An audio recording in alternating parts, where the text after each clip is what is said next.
Bueno, entonces eu sou muito malo com os nomes. Então, só para me recordar, Sebastián, Renato, Laura?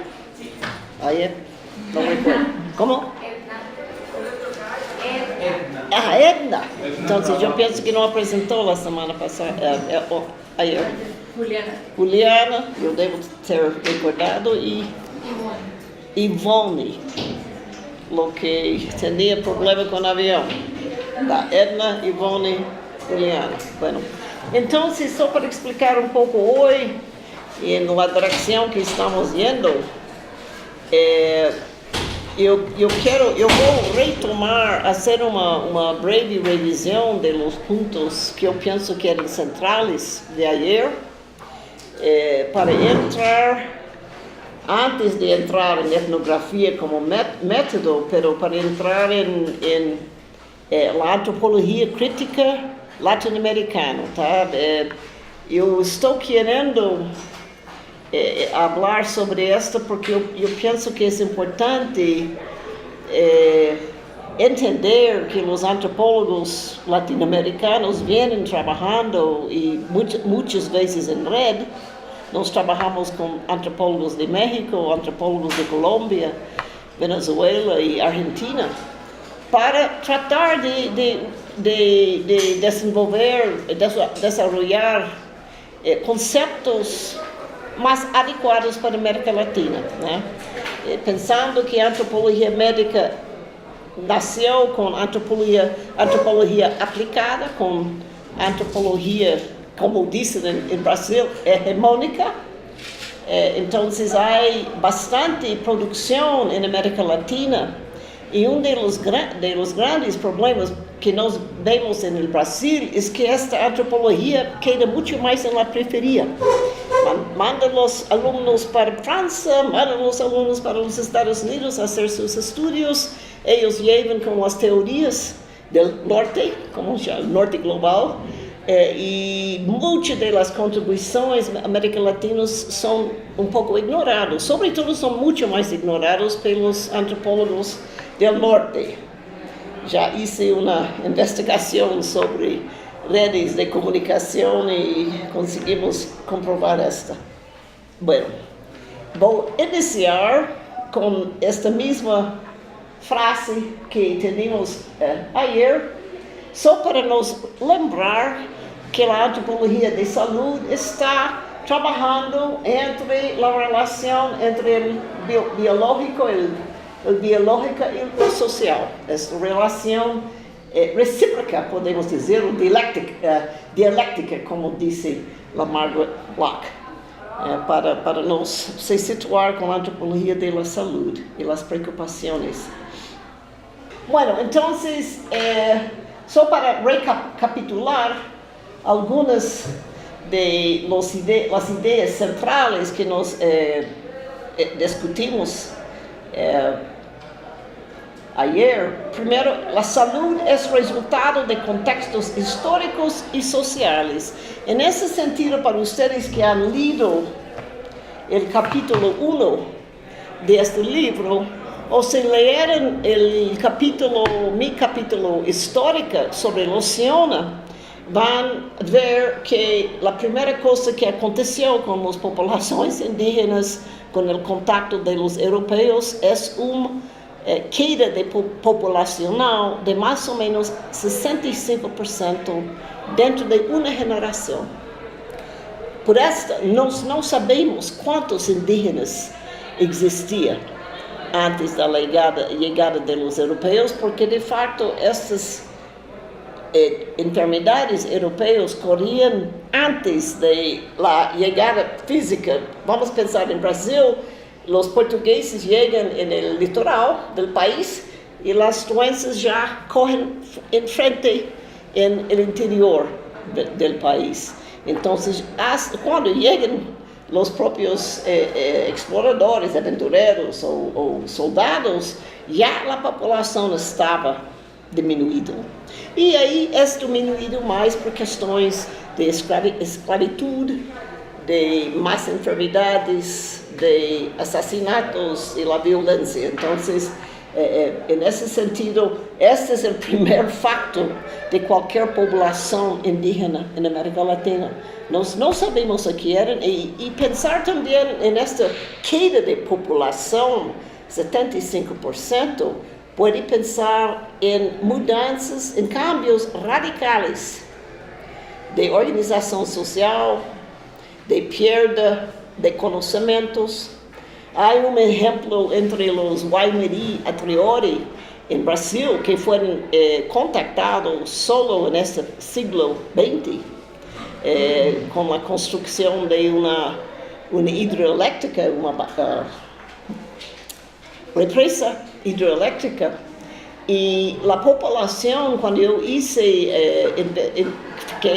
tipo de diagnóstico allá, toda a população estava mais jovem que 30 anos, e a maior parte da população estava 15 anos para baixo.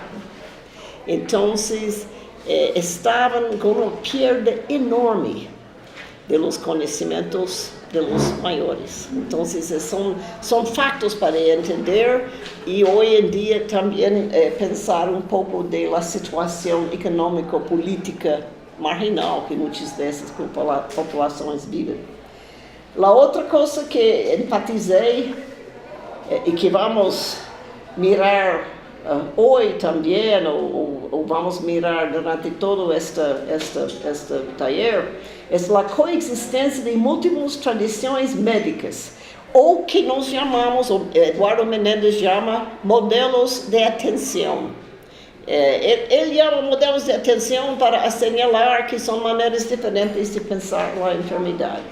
E havíamos falado sobre biomédico, o popular, que quer dizer os especialistas, pero especialistas não formais, e caseiro, que será a tradição das famílias, as práticas das famílias, e que nós também enfatizaram que a família é o centro de qualquer processo. Exploramos também medicina como sistema cultural, uma combinação de representações e práticas que nos leva para pensar em praxis,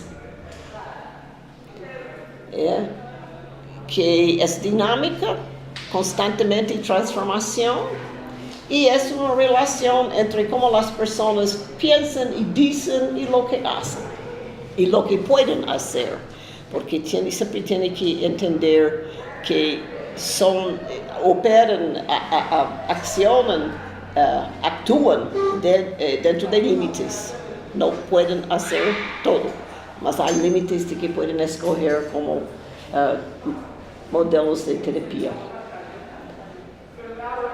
Outra coisa que tratei de explicar, e eu penso que quedou mais claro talvez na discussão específica sobre o caso da Júlia, pero que vocês podem ver claramente nos capítulos 2 e 3 deste livro, Potes de la Enfermidade, que as medicinas indígenas tratam de questões importantes sobre a vida e a morte.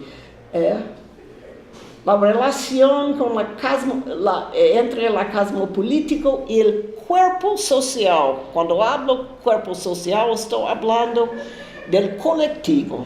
Então, o enfoque individual, que é um enfoque característica de biomedicina, não é necessariamente enfoque, se vamos pensar em uma noção mais general de lo que é bem-estar. Lo que é saúde, bem-estar, é um corpo social. O corpo social que está saudável ou não, está com conflito, está com boa nutrição e outros fatores. Aqui você vai ficar com cosmopolítico? Cosmopolítico é uma palavra que estão utilizando atualmente para referir da maneira que os povos indígenas estão negociando constantemente com os seres não humanos, invisíveis, que eu chamo em meu livro, e também as políticas evidentes, visíveis, Então, cosmopolítico representa a noção de cosmovisão, a noção de mundo, universo intencionado.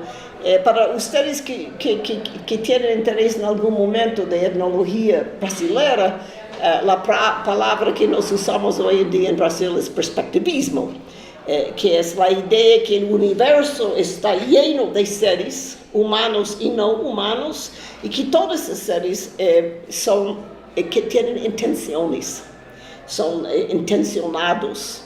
É muito parecido da noção de animismo, que atrás de cada fenômeno natural há ser não humano, com quem os indígenas têm que negociar, comunicar ou proteger contra os ataques de los espíritus, los padres ou madres de la cacería, la anaconda e su pueblo dentro del río, los níveis sempre tienen, los cosmologías no son iguales, pero son características generales de los indígenas das tierras bajas, y parece que esto también tú puedes ver también con los Embera, las características específicas son diferentes, hay una diversidad cultural, pero hay esas características más generales, un universo con niveles diferentes, algunos tienen muchos, otros tienen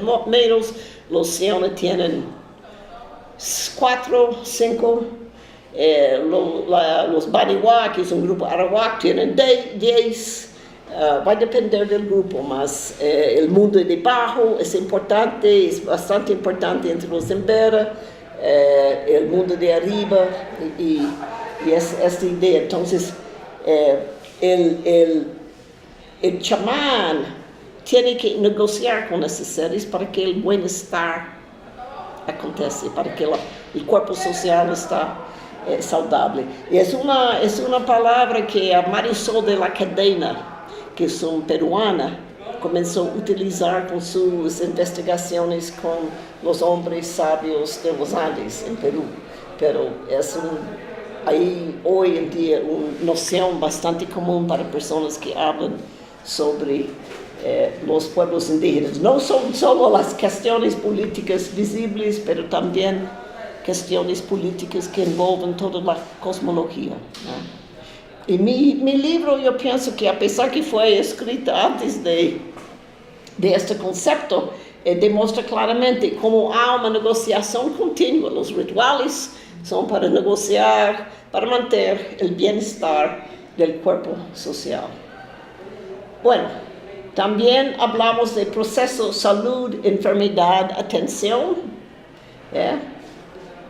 como un proceso, una construcción sociocultural que envolve actores múltiples y personas con interpretações diferentes de lo que está acontecendo. Entonces, no hay nenhum proceso de salud, enfermedad, atención, en que tiene visiones totalmente homogéneas.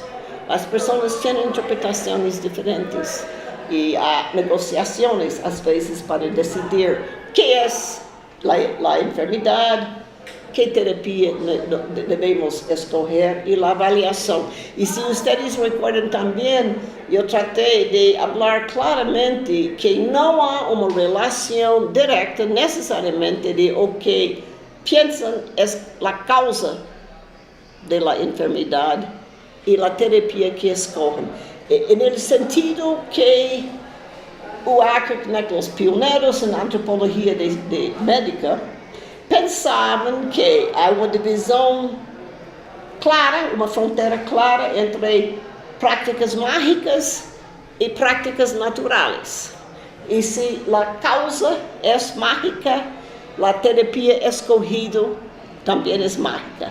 Y si la causa es natural, entonces la terapia también sería natural. Y lo que tratamos de hacer en esta discusión de etiología de las causas, que de facto hay varias causas de cualquier proceso de salud. Y esas causas a especulação sobre essas causas vai cambiar enquanto que estão escolhendo terapias e avaliando se essas terapias funcionavam. E, ao mesmo tempo, sempre para entender por que escolheram uma terapia, é entender o que estão tratando de resolver.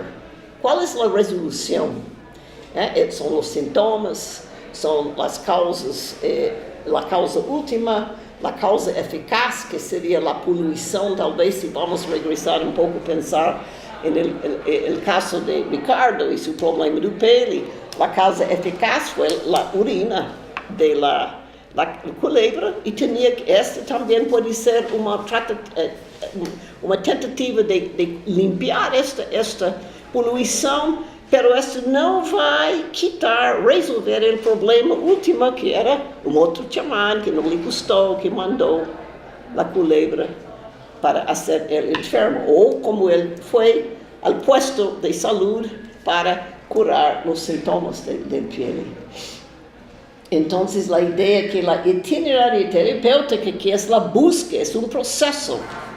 A busca de terapia é um processo, é lleno de pluralidades, de interpretações, e também um pouco de negociações entre os atores. Está bem? Pensam que havia outra coisa que falei, que talvez não está aqui? Não? Bueno, qualquer coisa, podem falar. Bueno, eu queria só brevemente referir a lo que os antropólogos na América Latina pensam que é comum entre os países da América Latina, este contexto político histórico general, com a ideia que este contexto político de fato impacta sobre a situação de saúde na América Latina. Então, há, no primeiro momento, o reconhecimento da situação colonial, no sentido de trata de relações de dominação e dependência. E este foi o início de todos os países da América Latina. Os países europeus chegam, dominam, conquistam, matam. Em algum momento, os países passaram por processos de liberação. A outra coisa também é em comparação do norte global, os Estados Unidos e Europa, que há desenvolvimento tardio de capitalismo na América Latina. E os processos de modernização estão acontecendo mais tarde aqui que aconteceram nos países do norte. E isso também tem implicações sobre a variedade, todavia, de terapias, de conhecimentos que existem. Então, nesse sentido, o capitalismo e os processos de modernização não logrou de dominar e caracterizar tanto as atividades e as maneiras de subsistência. Também, quase todos os países latino-americanos, eu he hecho um artículo tratando de comparar as políticas de saúde em los países diferentes, pero lo que é característica de casi todos os países, não todos, mas casi todos os países, são reformas constitucionais em que etnicidade é um fator, eu olvidei de colocar aqui, e que também saúde é um direito da cidadania. Cidadania. E este sim é um desenvolvimento não tanto tempo atrás, apesar vocês são muito jovens, então talvez aconteceu antes, mas pensando dos movimentos indígenas que começaram nos anos 70, têm raízes bem anteriores, mas começaram a tomar força nos anos 70 e 80, e vocês têm um exemplo aqui, de fato, do grupo ONIC, que Brasil nos anos 80 tinha bastante organização indígena que tuvo um impacto grande na nossa nova Constituição de 1988, mas depois fragmentou e agora somos e não tuvo o papel que o NIC tem na Constituição, a questão de cabildos, a questão de plano de vida e outras políticas que existem aqui em Colômbia com os indígenas. Pero todos os países, o país que talvez não reconhece etnicidade como um fator de ser cidadão é Chile, é um dos piores. Em América Latina, os indígenas em Chile são menos protegidos pela Constituição que em outros países. México também, em parte porque a Constituição não trabalha com a questão indígena, apesar que a grande parte da população são descendentes de indígenas. Pero México também tem o movimento zapatista, que é bastante forte e que resultou em bastante cambios, pelo menos em Chiapas. Outra questão que talvez poucas pessoas conhecem, e eu sei que os norte-americanos que trabalham com antropologia de saúde não reconhecem, é que em toda a América Latina, e Colômbia tinha um papel muito importante nisto, houve uma reforma sanitária também que acompanhou essas novas constituições, esta reforma, medicina social, que chama aqui, em Brasil, chama saúde coletiva. Na maior parte dos países, em Chile, em Peru, em Venezuela, em Colômbia, chama medicina social. E foi um movimento sanitário que questionava a visão biológica das enfermidades.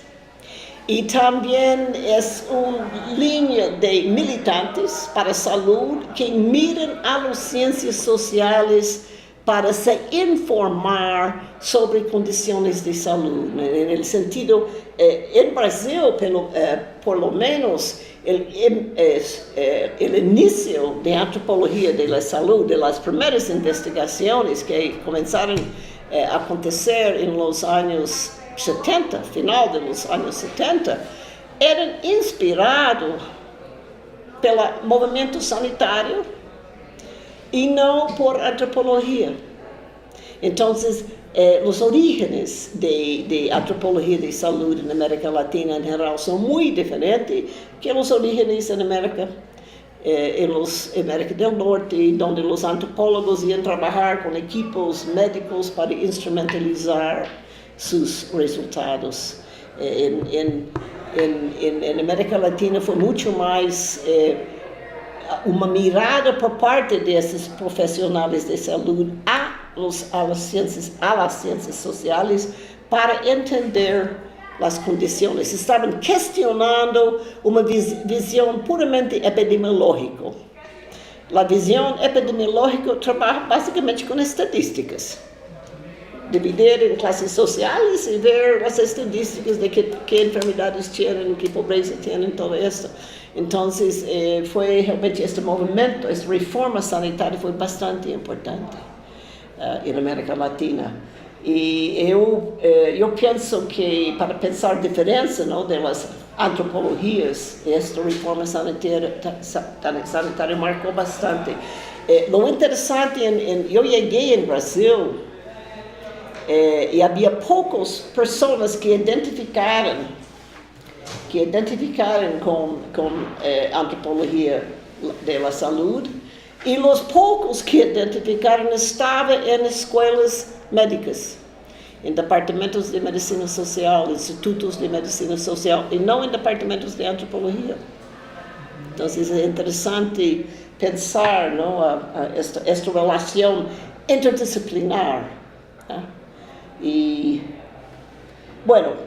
finalmente há um diálogo com as organizações internacionais e questões de saúde global. E eu sei, em Brasil, não posso dizer em Colômbia, porque não conosco o suficiente, mas em Brasil, a maior parte da investigação em saúde é financiada muito mais por questões globais. A SIDA, o suicídio, o abuso de álcool, perguntas que são na agenda global de saúde, marcadas como problemas, depois são trasladados para o Brasil, para os pesquisadores, e vem, claro, com financiamento. E vocês entendem muito bem que financiamento vai dirigir as investigações. São poucas investigações que são feitas sem algum tipo de financiamento. Lo interessante, eu penso, e vocês devem sentir um pouco orgulhosos que sua investigação é uma chamada da organização indígena, que está querendo esta investigação. Então, é bastante interessante. Queria também só brevemente mencionar que a visão crítica, porque eu não conheço o suficiente suas classes teóricas na antropologia, mas emergiu nos Estados Unidos e Europa uma antropologia crítica nos anos 90, teoricamente. E o que eu estou tratando de explicar para vocês é que a visão crítica na América Latina existia muito antes. Porque eu penso, nesse sentido, porque os antropólogos da América Latina já estavam conscientes da situação colonial, muito antes que os norte-americanos e outros começaram a pensar de poder, de dominação. Né? É uma questão difícil explicar a lei de cultura, não é? No sentido que para mim foi ótimo sair dos Estados Unidos depois da formação em antropologia médica, com tudo que era na época, e chegar em Brasil, que eu tinha que aprender toda uma outra antropologia, e uma nova visão. Para mim foi muito bom, porque me gusta aprender. Então, foi uma oportunidade muito interessante quando eu fui ao Brasil em 83. Mas, então, é nesse sentido, a consciência, e Darcy Ribeiro, não sei se vocês conhecem dele, mas ele foi um aluno do White, nos Estados Unidos. White era da evolução multilinear, não, unilinear não, era novo White.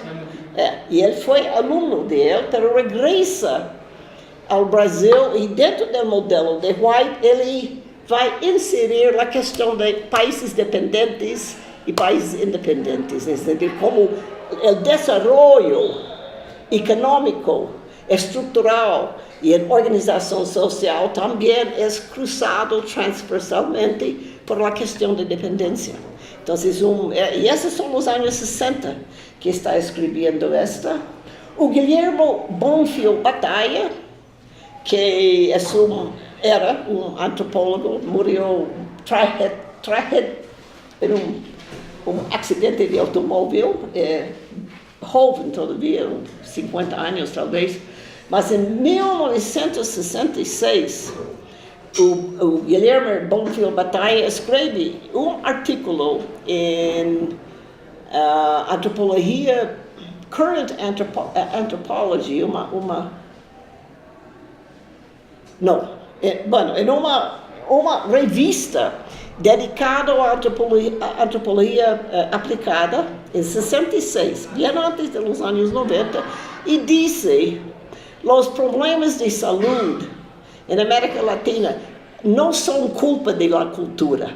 Não é que as pessoas pela cultura são cegos de entender o que devem fazer para sua saúde, mas são devido a los factores estruturais, los factores econômicos de pobreza, de dominação.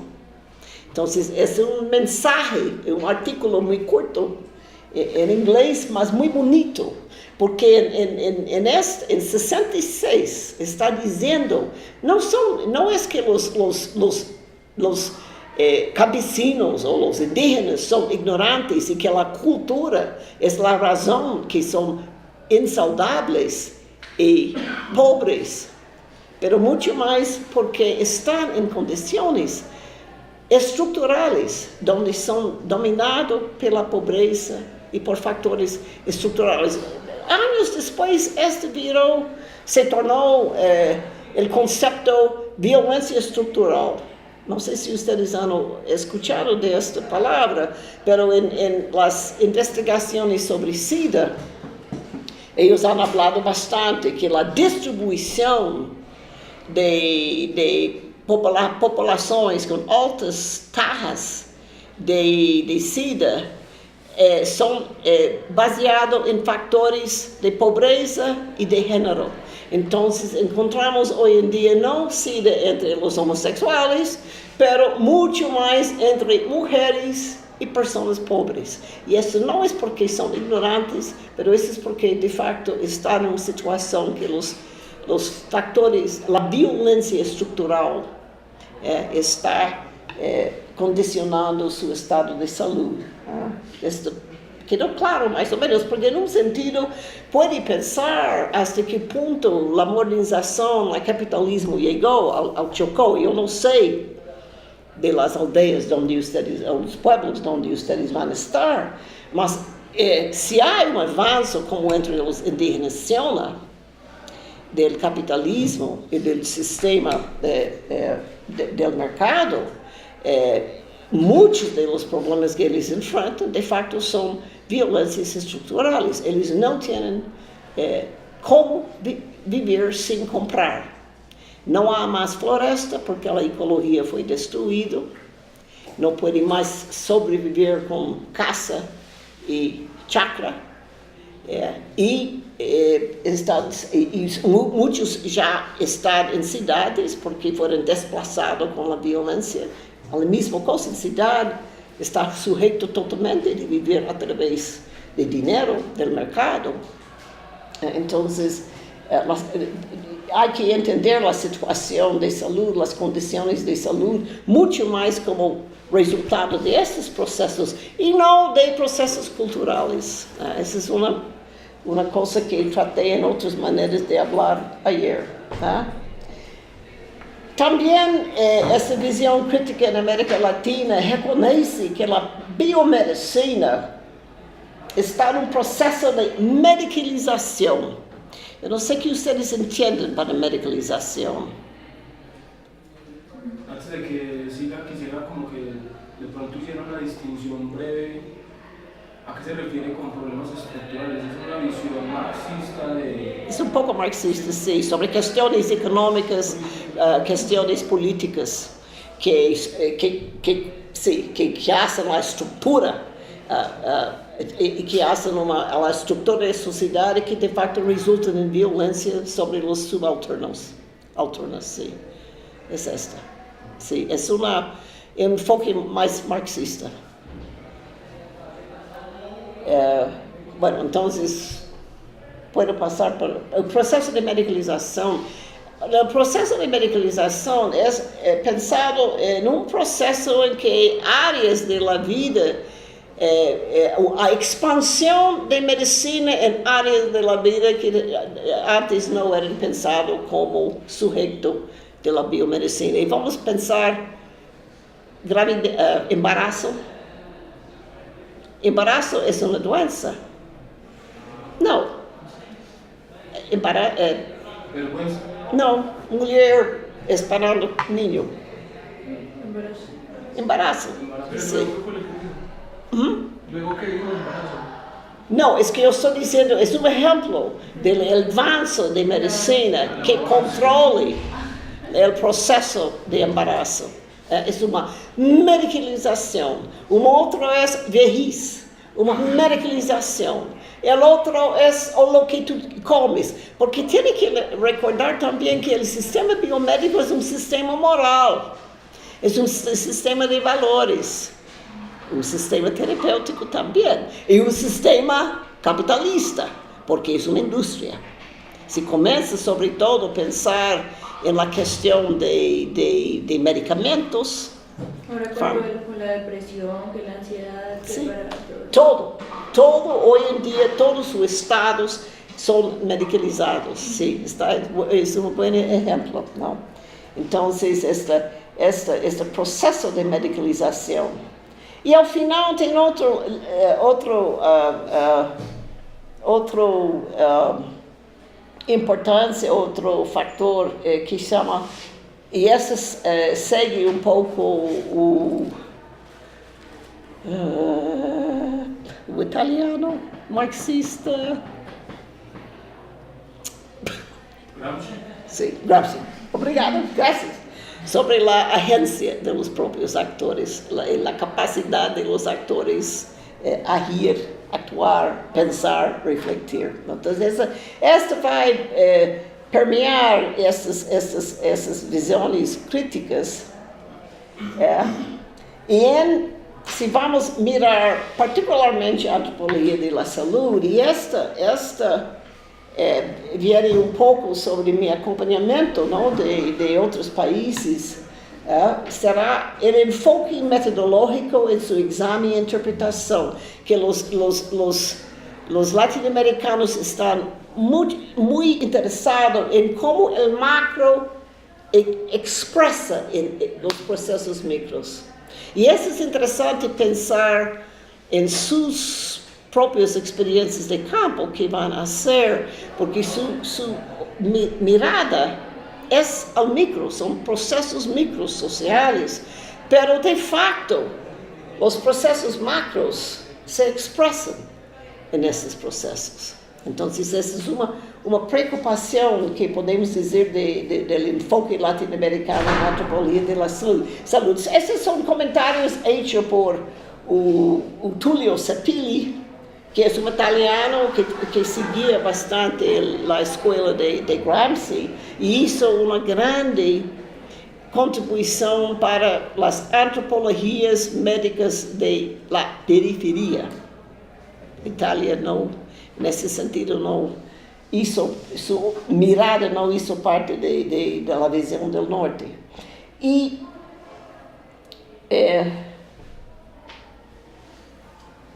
então, essa outra também vem do artigo dele, não? A atenção aos processos de hegemonia, através dos quais os poderes fortes condicionam as vivências e os comportamentos de milhões de pessoas, onde lo que atañe a la defensa de la salud pode considerar-se um comum elemento fundacional da antropologia médica que se ha ido afirmado na área latina. Então, esta ideia, qual é o enfoque latino em antropologia de saúde? E este é diferente, um pouco diferente que os enfoques norte-americanos. Eu queria contextualizar isso porque uma pessoa que eu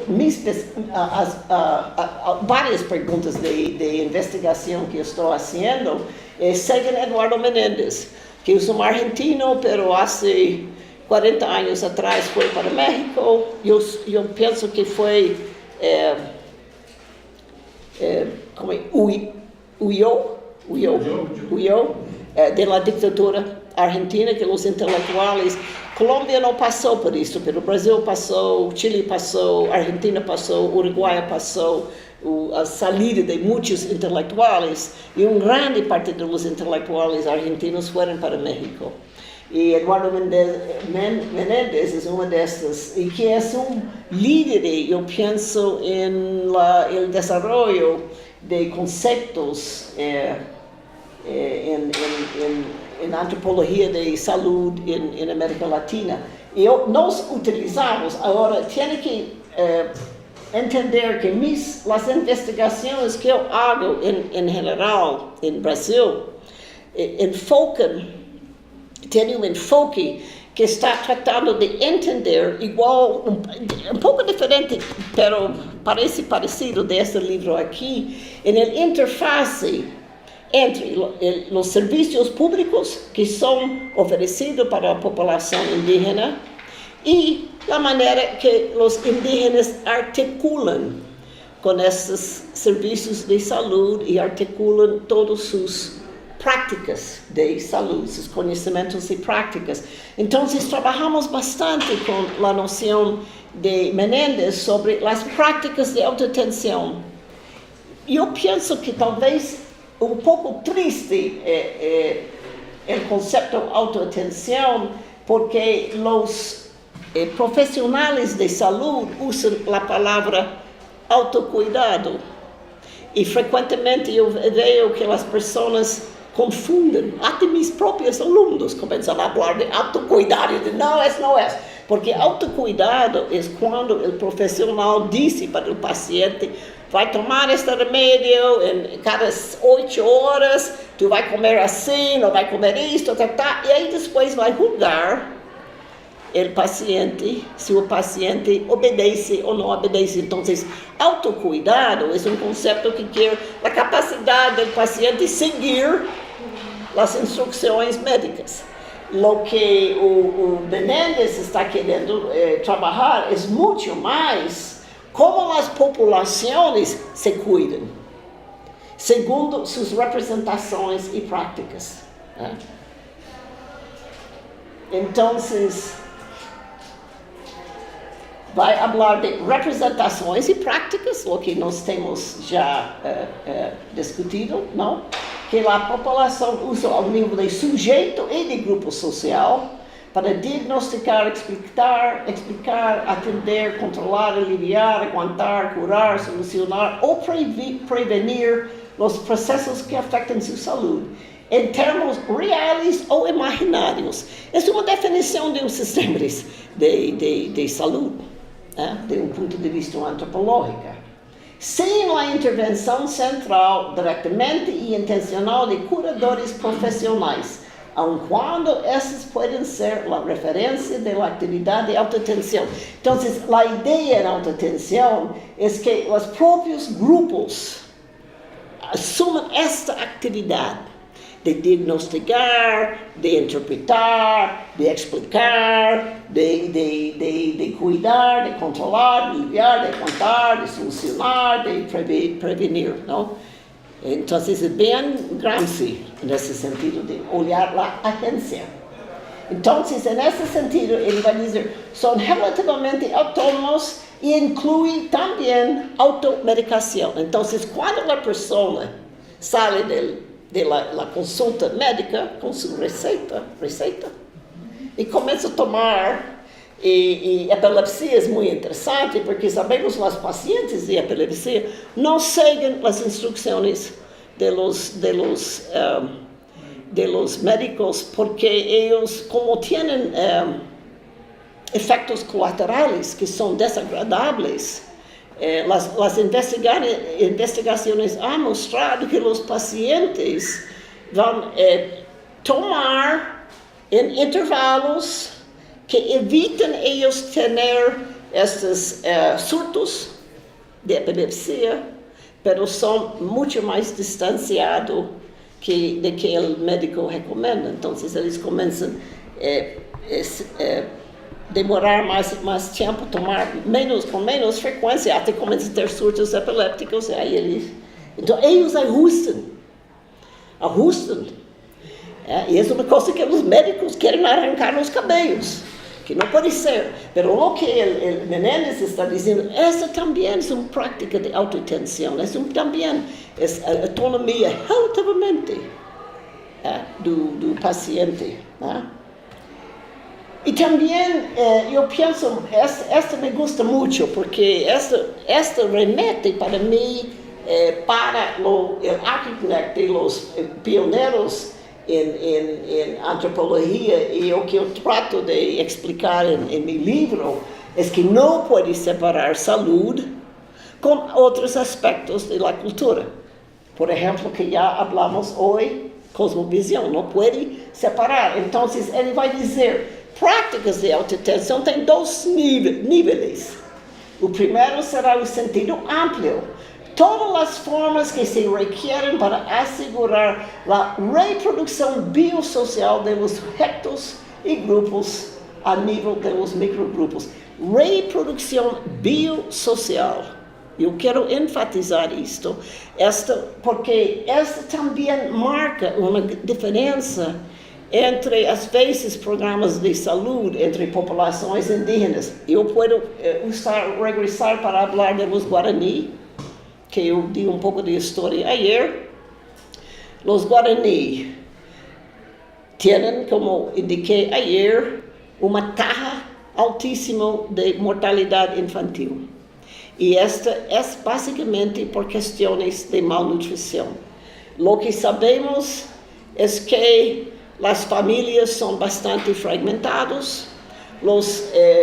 Quando a terra foi quitada de los Guarani e foram confinados em territórios muito menores e sem fertilidade, às vezes sem água,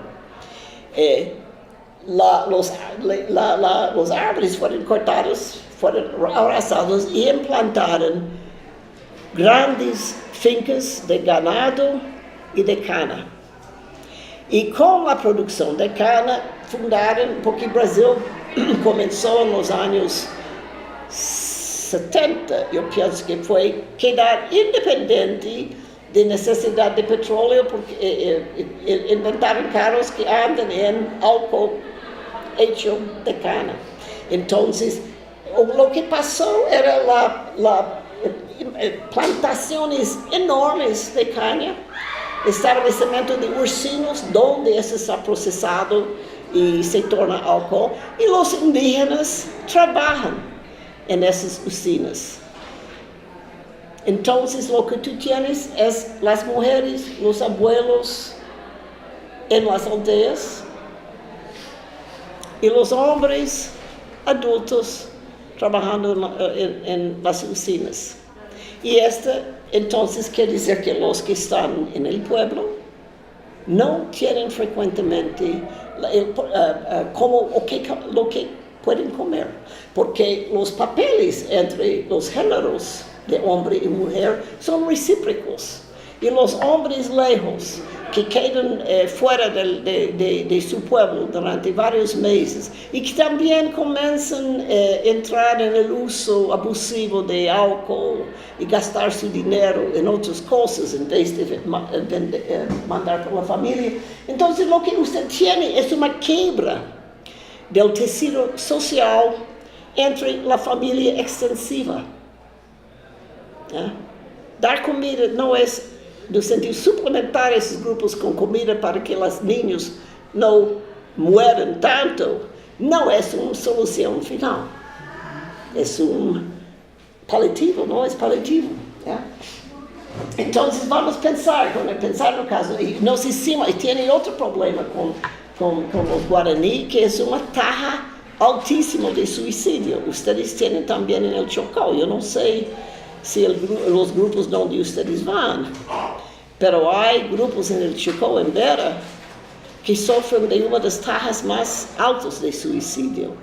Esta, para mim, é evidência, quando começamos, o que está acontecendo com a reprodução biosocial dos sujeitos.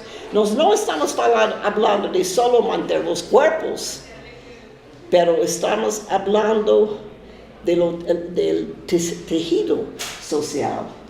Então, isto envolve todas as atividades, os rituais, as práticas sanitárias, práticas de reciprocidade, casamento, parentesco, como tratam os mortos, relação com os animais, a caça, todo é muito general. Que em geral o profissional de saúde não vai reconhecer como sendo relacionado. Eles vão olhar para esse sentido restringido, que são as práticas aplicadas intencionalmente ao processo de saúde, enfermidade e atendimento. Percepções e ações do grupo nos processos da enfermidade. O processo de itinerário terapêutica. Então, é interessante que seu diagnóstico está não só apontando por esse sentido restringido, mas também há aspectos de sanitação, nutrição e outros que, de fato, são muito relacionados à questão de salud en el sentido, o las prácticas de autoatención en el sentido amplio. Eu pauso por um momento para estar se está bem claro isto. Que nesse sentido há eu sei que com o diagnóstico, ustedes, em um sentido, eu supongo que o protocolo que vão receber está muito mais, parece mais restringido. Pero de facto, e essa é uma das grandes queixas de antropólogos latino-americanos com a investigação rápida. Déjame ver se eu puedo reproduzir a RAP.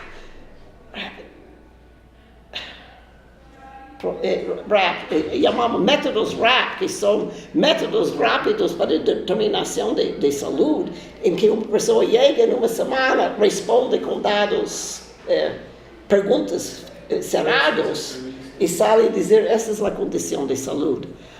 E os latino-americanos não lhe gustam este tipo de investigação. Ustedes, graças a Deus, por lo menos, têm um mês. E como o professor Maurício está querendo ustedes fazer etnografia, apesar que vão dar este protocolo, é bom ustedes ter essa distinção para que também possam pensar técnicas para mapear questões sanitárias e outros parentesco, sistemas de intercâmbios entre famílias. Tá? Bueno, então, resumindo esta parte, que eu penso que o compromisso, no sentido que eu penso que os antropólogos que trabalham com saúde na América Latina, em minha experiência em Brasil, e é claro com este projeto que vocês têm em frente, e todavia pensando em las perguntas que vocês fizeram ayer, que é uma antropologia de compromisso, não? E esta é relacionado com o reconhecimento de la relação entre o sistema social e a saúde, dentro do contexto de crescimento do capitalismo e do proletariado.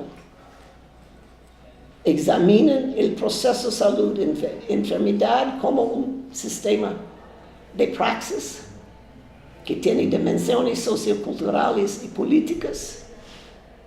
É crítica de los paradigmas funcionais e biológicos em saúde.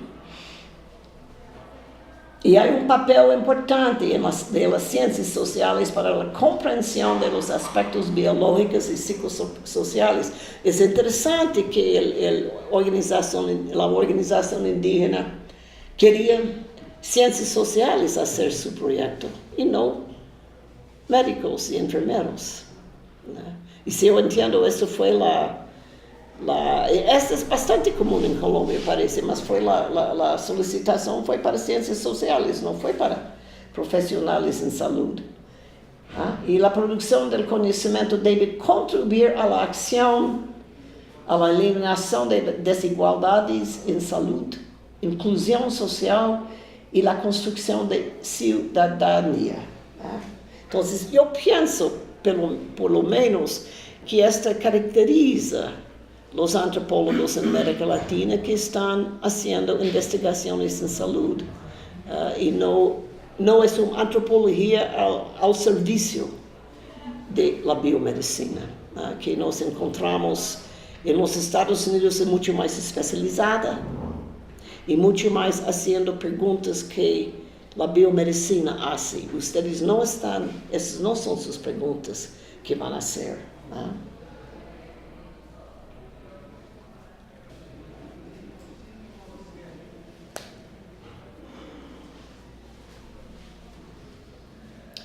Eu quero reenfatizar a ênfase, então, que os antropólogos latino-americanos dão na investigação qualitativa. Que não é o caso necessariamente na antropologia médica dos Estados Unidos. sobre todo vai depender, pero Medical Anthropology Quarterly, que é a revista maior sobre que junta a tendência maior de antropologia médica norte-americana, tem Medical Anthropology Quarterly. Eu não sei como traduzir quarterly. Quarterly es como que 4 veces por año. Sim, produzido. Bimestre. Mas é sobre antropologia médica e aparece 4 vezes da Trimestral. Trimestral. Sí, a cada Sim, 6 meses. trimestral. sí, Sim, gobierno- trimestral. Que é a revista mais importante dos norte-americanos em antropologia médica. E uma pessoa, se vai mirar, os artigos são tão especializados, então não são mais nessas investigações qualitativas, mas muito mais em investigações com técnicas altamente especializadas, que eu não vou ensinar a vocês, que não conosco necessariamente, e que são muito pontuais, são perguntas muito pontuais. E a Associação de Antropologia Médica nos Estados Unidos deve, nesse momento, ter 8.000 pessoas. É enorme. É enorme. É quase a metade da Associação Americana de Antropólogos. É muito grande. Bueno, queria também chamar a atenção a esta questão. Se funciona? Pensei que eu estava sendo muito... Assim, não há luz, não há escuridão. Essa articulação das tradições médicas. Então, o que eu hago, eu tenho outras perguntas de investigação, mas uma das minhas perguntas centrais é como os indígenas articulam as diferentes tradições médicas. Eu investigo, hago investigações não só sobre práticas das famílias, mas também os promotores de saúde. Como promotor de saúde indígena articula entre seu conhecimento, os conhecimentos de seu grupo, da medicina tradicional, com o conhecimento que é ensinado a ele nestes talleres de formação para ser promotor de saúde. Então, é interessante, tu pode examinar a questão de articulação em todos os níveis de saúde. Em Brasil, nossa política e nosso sistema de saúde indígena é bastante compreensiva, uma das melhores na América Latina. E há princípio que chama a atenção diferenciada, que é central que tem a ideia de que os profissionais de saúde vão articular com práticas tradicionais, vão respeitar os conhecimentos e vão articular. Então, é prato lleno, como dizemos, é tema muito rico para você investigar em qualquer nível de família, nível de doença, enfermidade específica, nível de promotores indígenas, nível de profissionais indígenas, porque há hoje em dia profissionais indígenas trabalhando no sistema, e também ao nível de as organizações indígenas que controlam seus próprios serviços de saúde, que são menos hoje em dia que passado. E dos grandes problemas é financiar essas organizações para ser provedores de saúde, pero o governo central, a Fundação Nacional de Saúde, estava tão dominante, tinha tanta demanda, que as organizações indígenas não tinham nenhuma autonomia de tratar, de experimentar com outras maneiras de articulação entre tradições. Era para seguir o programa nacional dictado por Brasília. Então, é interessante poder investigar em vários níveis, não, os problemas de saúde. Bueno, então, estamos bem? Vamos para finalmente para a questão do método clássico de etnografia.